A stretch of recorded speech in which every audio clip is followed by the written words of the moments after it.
देखें, जिंदगी में मुश्किलें तो आती ही हैं। जब परेशानियां चारों तरफ से घेर लेती हैं तो हर कोई सुकून और एक रास्ते की तलाश में होता है।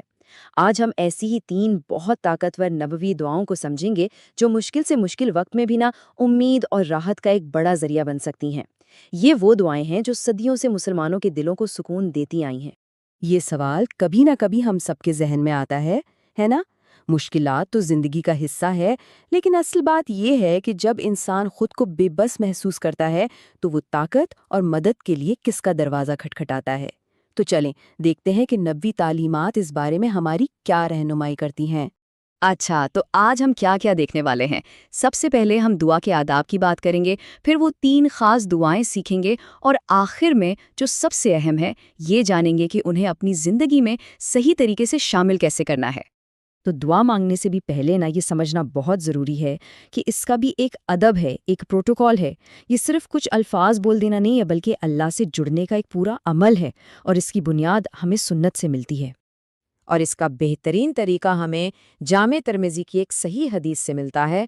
हज़रत अब्दुल्ला इब्ने मसूद रज़ी अल्लाह अन्हु बताते हैं कि एक शख्स ने नमाज में पहले अल्लाह की खूब तारीफ़ की, फिर नबी करीम सल्लल्लाहु अलैहि वसल्लम पर दुरूद भेजा और फिर अपनी दुआ मांगी। ये देखकर आप सल्लल्लाहु अलैहि वसल्लम ने फरमाया, अब मांगो तुम्हें दिया जाएगा। तो ये तीन कदम ये दुआ की कबूलियत की बुनियाद हैं। तो चलें, अब अपनी पहली दुआ की तरफ बढ़ते हैं। ज़रा तसव्वुर करें, गहरे समंदर की तारीकी है, एक बहुत बड़ी मछली का पेट है और वहाँ कोई कैद है। ये वो दुआ है जो हज़रत यूनुस अलैहिस्सलाम ने इस शदीद बेबसी की हालत में की थी। ये हैं वो ताकतवर कलिमात जो इन अंधेरों में रोशनी बनकर उभरे थे। इन अल्फाज को ज़रा गौर से देखें और महसूस करें, क्योंकि इनमें तौहीद का इकरार भी है, अल्लाह की पाकी का बयान भी और अपनी कमज़ोरी का एतराफ़ भी, सब कुछ मौजूद है।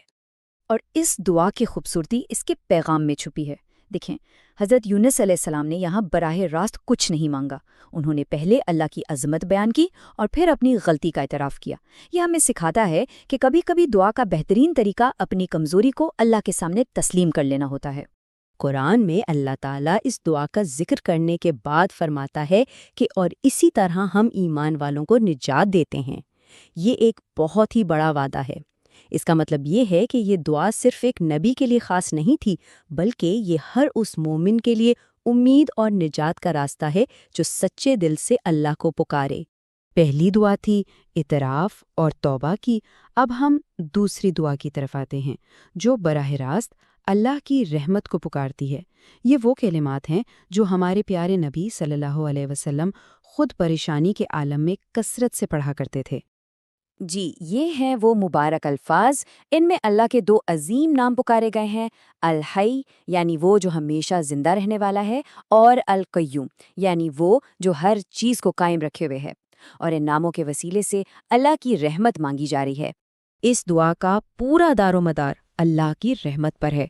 ये बिल्कुल ऐसे है जैसे कोई कहे कि या अल्लाह, मेरी कोई काबिलियत नहीं, मेरा कोई अमल नहीं, मैं तो सिर्फ और सिर्फ तेरी रहमत के सहारे मदद मांग रहा हूँ।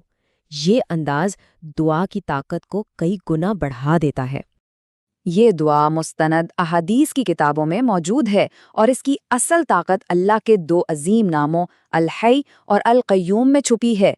इन नामों के जरिए हम उस ज़ात को पुकारते हैं जो हमेशा से जिंदा है और पूरी कायनात को संभाले हुए है, और फिर इससे उसकी रहमत का सवाल करते हैं।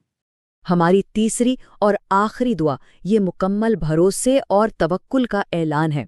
ये वो अल्फाज हैं जो उस वक्त कहे गए जब ज़ाहिरी तौर पर बचने का कोई रास्ता नज़र नहीं आ रहा था। ये वो अल्फाज हैं जिनमें एक मोमिन का पूरा ईमान समेट कर आ जाता है, हस्बुनल्लाह व निअमल वकील। ये सिर्फ एक जुमला नहीं है, बल्कि एक मुकम्मल और गैर मुतज़लज़िल यकीन का इजहार है। इसका मतलब है हमारे लिए अल्लाह ही काफ़ी है और वो क्या ही बेहतरीन काम बनाने वाला है।